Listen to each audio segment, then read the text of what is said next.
Boa noite. 17 de outubro de 2016 é a data fixada para a realização da reunião solene de abertura da 5ª sessão legislativa da 3ª legislatura da Assembleia Nacional. A apresentação da mensagem sobre o Estado da Nação, dirigida ao país pelo Presidente da República, José Eduardo dos Santos, é considerado o momento mais aguardado da cerimónia de abertura do ano parlamentar 2016-2017. Por este motivo, o Parlamento traz hoje para si uma edição especial. Presidentes e representantes dos grupos parlamentares estiveram diante das nossas câmaras e falaram sobre o Parlamento, a sociedade e das suas perspectivas relativamente ao ano parlamentar que abre na próxima segunda-feira, 17 de outubro. Acompanhe. Vamos continuar a bater-nos para que as atividades da Assembleia Nacional, dos grupos parlamentares, cheguem às casas da população de Cabinda Ocunene do Leste ao Mar. Vamos continuar, e naquilo que tem sido a nossa postura, a contribuir para um debate franco e aberto. A nossa expectativa é enorme, de que teremos um ano de bastante trabalho e de profundos debates, por quanto os grupos parlamentares procurarão, no máximo, explorar este ano para que o mandato seja coroado de êxitos. Nós gostaríamos que a Assembleia Nacional, para essa legislatura, pudesse aprovar uma legislação para o financiamento das campanhas eleitorais. Também nós queríamos que fosse revista para ser adequada à Lei número 36, que é a Lei das Eleições Gerais. É necessário que ela possa adequar-se à própria Constituição. E há uma série de artigos que devem ser revistos. Naturalmente, o ano que falta não vai cobrir todas as questões que deviam, portanto, ter sido tratadas e terminadas nesta legislatura. Certamente que vamos entrar na última sessão legislatura, mas esta última sessão, penso eu que não vai resolver todas as questões que deviam, portanto, ter solução nesta legislatura. Nós vamos concentrar, obviamente, as nossas atenções na produção legislativa daquilo que é essencial na Assembleia Nacional. Estou-me a referir, por exemplo, ao plano de tarefas essenciais para a preparação e realização das eleições gerais e autárquicas, que é, em tese, o nosso principal foco. Nos grandes pacotes legislativos que já se encontram na Assembleia Nacional. E, por outro lado, manter duas tarefas essenciais que temos seguido. Por um lado, a fiscalização, através da nossa concentração no estudo, na avaliação, na discussão e na aprovação desses instrumentos, designadamente o Orçamento Geral do Estado, a Conta Geral do Estado e os relatórios de balanço trimestral de execução financeira que o Executivo apresenta durante o ano. Portanto, e finalmente, vamos também nos concentrar naquilo que tem já a ver com o contacto com o eleitorado, nas visitas aos municípios, no contacto com os cidadãos eleitores, que é uma marca do nosso grupo parlamentar. O Presidente da República teria que cumprir a sua obrigação de vir à Assembleia e dizer, pronto, o plano 2017, 2013, 2017 do MPLA, aprovado nas eleições, e, sobretudo, a máxima produzir mais e distribuir melhor falhou, mas, por agora, temos mecanismos necessários para podermos manter a importação de produtos que possam satisfazer a procura desenfreada de todo tipo de bens do nosso país, sobretudo mediante a escassez da divisa no nosso país. Espero que o Presidente traga à nação alguma esperança para todos os cidadãos, no sentido de existir a perspectiva da melhoria da qualidade de vida de todos os cidadãos. Entendemos que é uma mensagem que trará também aspectos inerentes à preparação das próximas eleições, na medida em que estaremos a escassos meses, isto é, menos um ano das próximas eleições. Mas na sua responsabilidade também do titular do Poder Executivo e no quadro da crise financeira que nós vivemos, ele deverá trazer soluções mais concretas, diferente dos outros discursos que acabaram por ser apenas um relato da situação econômica e social, mas neste discurso é uma exigência para que o Presidente apresente soluções mais viáveis e concretas ao país. Esperamos de Sua Excelência Presidente da República alguma palavra de conforto.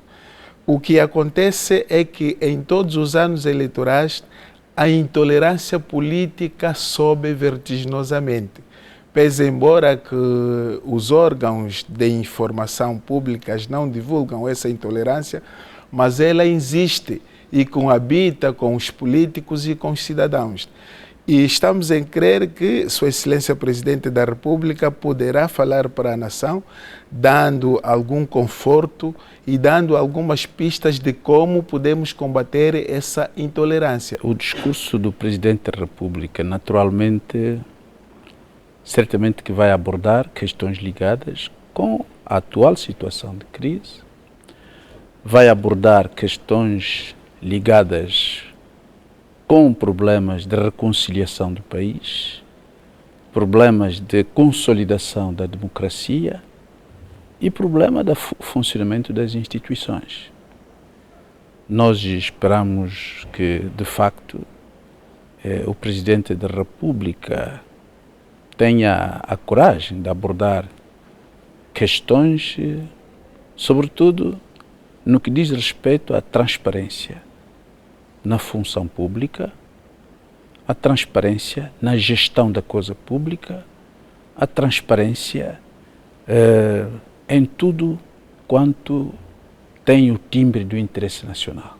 Penso que o Presidente da República irá não apenas fazer um ponto da situação do país, do Estado, mas vai também interessar-se em abordar as grandes preocupações que hoje dominam a nossa agenda política como país.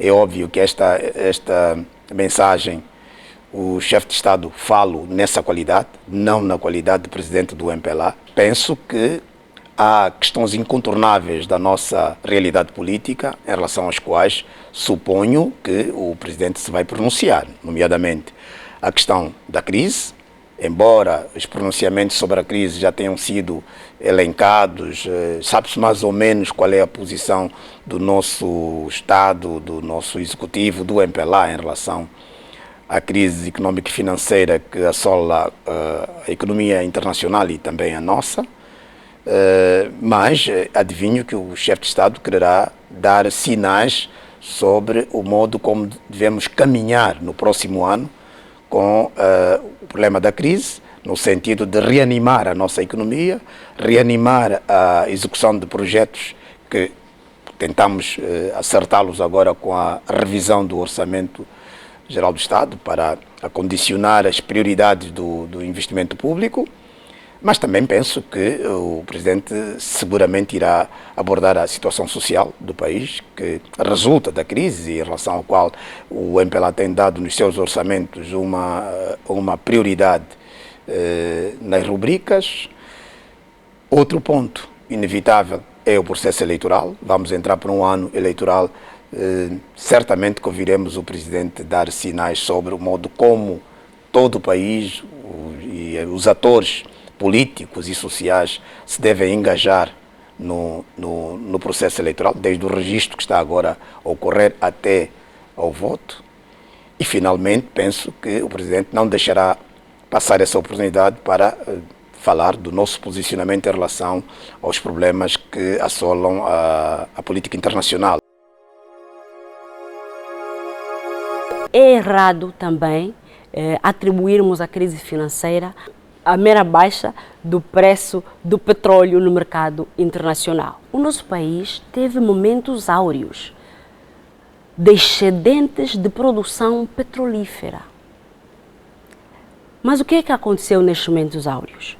Nós tivemos, neste período, uns 5 anos de maravilhas. Devemos também entender que a gestão transparente dos recursos é fundamental. Os governantes têm que mudar de comportamento. Nós temos que eliminar a corrupção. A questão da nossa crise não se prende única e exclusivamente com a escassez dos meios financeiros para que o Estado realize os seus programas. Se prende também com a gestão financeira. Como todos nós sabemos, tem sido sofrível a gestão financeira, ruim a gestão financeira. Assente em muitos dos casos em atos de corrupção e sem responsabilização dos decisores políticos.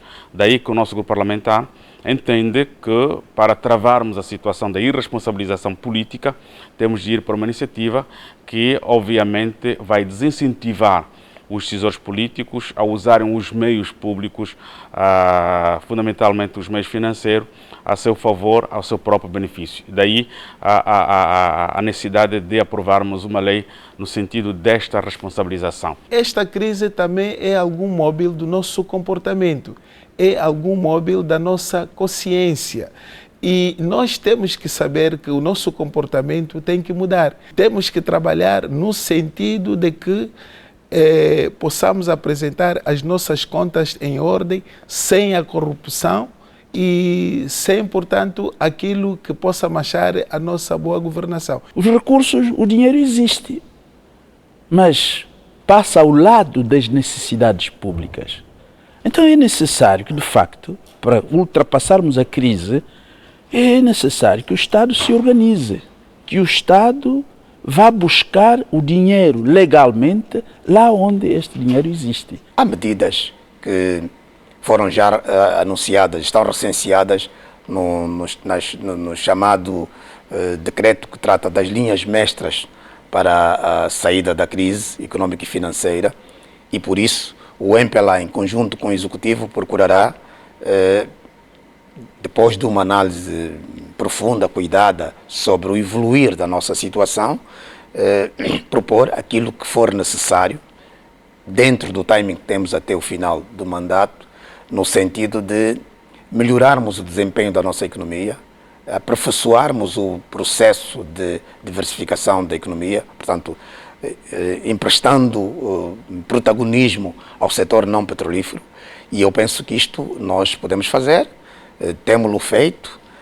Os nossos contactos com o eleitorado, com as populações, com os cidadãos, têm também visado um esclarecimento contínuo sobre o problema da crise, e hoje é preciso que todos nós não só compreendamos os fatores causais da crise, mas fundamentalmente que compreendamos o rumo que queremos tomar para sair dela. Já há bons sinais, já baixamos o preço de alguns produtos da cesta básica, o pão, o trigo, o arroz, e eu penso que isto permite, no domínio social, aliviar um pouco mais as dificuldades que as populações vêm sentindo e em relação às quais o grupo parlamentar e o MPLA em geral não podem estar alheios. Independentemente dos nossos partidos políticos, independentemente das nossas ideologias, pensamos que há situações da nação em que é preciso criar uma frente comum. Se nós, na Assembleia Nacional, verdadeiramente procurássemos consensos, e que eu ainda acho que é o único local onde podemos ver essa diversidade de opiniões. Se não aproveitarmos esta casa, e não falta muito tempo para as eleições, eu não sei de que consensos vamos falar. Este Parlamento tem uma responsabilidade enorme de manter a paz, a tranquilidade públicas. O que quer dizer que a este Parlamento incumbe, na sua ação, de encontrar soluções consensuais. Para além de que é um Parlamento que tem a responsabilidade de assegurar a todos os níveis uma estabilidade política, estripando no seio da sociedade todos os atos inerentes à tolerância política.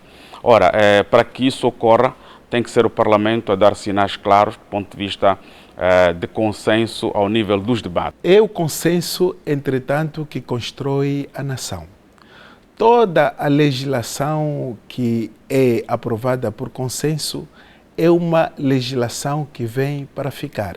É uma legislação duradoura, é uma legislação que vai servir os angolanos por algum tempo. Há questões nacionais, questões de interesse nacional, que precisam de consensos. Porque sabemos que um tem a maioria absoluta, mas não é uma maioria absolutíssima. Mas é uma maioria que deve ter a consciência de que estamos aqui para construir o interesse nacional. E o nosso entendimento é exatamente este. Os consensos evitam todo tipo de conflitos. Há problemas que não carecem de conflitos internos no Parlamento. Eu entendo que o consenso é importante, é interessante, é às vezes imprescindível, sobretudo quando estamos perante as grandes questões nacionais ou os problemas de interesse nacional incontornável. O que nós temos estado a fazer, grupo parlamentar, é buscar consenso ali onde julgamos que sejam questões do mais alto interesse do país. E temos uma prova que é evidente. O maior acordo político, o mais significativo acordo político, ou se quiser, momento de consenso político da Assembleia Nacional, foi protagonizado com a iniciativa do grupo parlamentar do MPLA. Foi a aprovação do plano de tarefas essenciais para a preparação e a realização das eleições gerais e autárquicas. Nesse momento em que aprovamos, como aprovamos o plano de tarefas essenciais, o MPLA teve que fazer algumas cedências à oposição. E foi por força dessas cedências que fizemos, nomeadamente em matéria de timings do cumprimento das grandes tarefas do plano, que foi possível encontrarmos o consenso. Está aí a prova de que podemos chegar a consenso. Nós, Grupo Parlamentar da UNITA, durante esta legislatura, adotamos o lema Grupo Parlamentar da UNITA mais próximo do cidadão. Portanto, com a realização de 6 jornadas parlamentares, muitas vezes em várias províncias diferentes, visitando municípios, visitando alguns organismos do Estado, escolas, hospitais, para entender aquilo que é o dia a dia da população, aquilo que tem sido o grau de desempenho e de satisfação das necessidades do cidadão angolano por parte do Executivo, apesar da fiscalização cortada. Portanto, também, por exemplo, aqui em Luanda, nós mensalmente vamos contactando as populações nos vários municípios, as igrejas. Também devo dizer que foi positivo o nosso contacto com várias organizações da sociedade civil naquilo que foram os auxílios para dos debates aqui da Assembleia, os 4 temas propostos pela UNITA aqui nos debates, como se sabe, os debates mensais. Levantamos várias CPIs de casos importantes relativamente aos direitos humanos. Foi o caso do Monte Sumi, foi o caso agora da Capupa aos deputados. Vários assuntos que nós pensamos que, ao não ter respaldo, o cidadão sabe que nós estivemos ao seu dispor, estaremos sempre ao seu dispor, continuaremos a debater e agora, sobretudo, neste desafio que é o processo eleitoral transparente, vamos continuar a chamar a razão daqueles que precisam de sentar com os outros e encontrarmos um caminho de estabilidade e de manutenção da paz. Um grupo parlamentar que, na história desse país, apresentou logo no início do seu mandato, mandato do Parlamento, no caso, uma iniciativa legislativa que procurava organizar o funcionamento dos fundos autônomos e não autônomos, que a partir dessa iniciativa assegurar-se-ia uma melhor gestão dos fundos autônomos. Lembro a todos que fomos nós que fomos ao Tribunal Constitucional para requerermos a inconstitucionalidade da Constituição do Fundo Soberano. Fomos nós que desencadeamos vários debates parlamentares sobre o desempenho sofrível do Fundo Soberano. Fomos nós que promovemos os debates parlamentares mensais. Foi exatamente a nossa iniciativa legislativa. Fomos nós que levamos a que, pela primeira vez, a Procuradoria-Geral da República apresentasse nesta Casa o seu relatório de atividade, e somos nós que estamos a obrigar que o Tribunal de Contas apresente também o seu relatório de atividade, porque é fundamental, é constitucional, e neste caso o Tribunal de Contas está a violar a Constituição, deve o mais cedo quanto possível apresentar todos os relatórios a que a Constituição obriga durante este mandato. Ou seja, nós seremos lembrados como um grupo parlamentar inovador, criativo, fundamentalmente, que trouxe reformas para esse Parlamento. Se a Assembleia Nacional pudesse aprovar a lei do financiamento das campanhas eleitorais, seria um dos feitos excepcionais, que seria um legado, portanto, para Angola, porque, entretanto, esta lei até agora não existe, e ao existir, portanto, seria um trabalho, um legado com que o nosso grupo parlamentar poderia orgulhar-se. Nós, quando viemos aqui no Parlamento, encontramos uma tradição. A oposição vota sempre contra. Nós introduzimos aqui a noção do voto útil. Do voto útil. Então, em termos doutrinários, nós na FNLA consideramos que o voto contra, em relação ao orçamento, tirante, bom, isto é normal. Cada partido político tem a sua estratégia, tem o seu programa, é livre de fazer aqui no Parlamento aquilo que entende, mas a visão da FNLA sobre esta questão, nós entendemos que há questões que são de interesse nacional. O sentimento que nós temos em relação à questão de servir o interesse nacional, nós temos que dar, portanto, o nosso apoio naquilo que nós pensarmos que isto está de acordo, portanto, com os interesses, sem estarmos de acordo com os projetos políticos deste ou daquele partido. Os feitos do grupo parlamentar são os feitos do MPLA. Em primeiro lugar, tem a ver com o esforço que todos fizemos no sentido de manter a Assembleia Nacional como um órgão de referência da nossa democracia. Este foi um desafio que temos estado a enfrentar, a palmilhar, e pensamos com êxito. Foi o grupo parlamentar do MPLA que evitou, em muitos momentos, que a atividade da Assembleia Nacional descambasse para a arruaça, para a indisciplina, para a anarquia. E por isso pensamos que o grande ganho que tivemos agora, neste mandato, foi de mantermos vivo o Parlamento enquanto instituição democrática.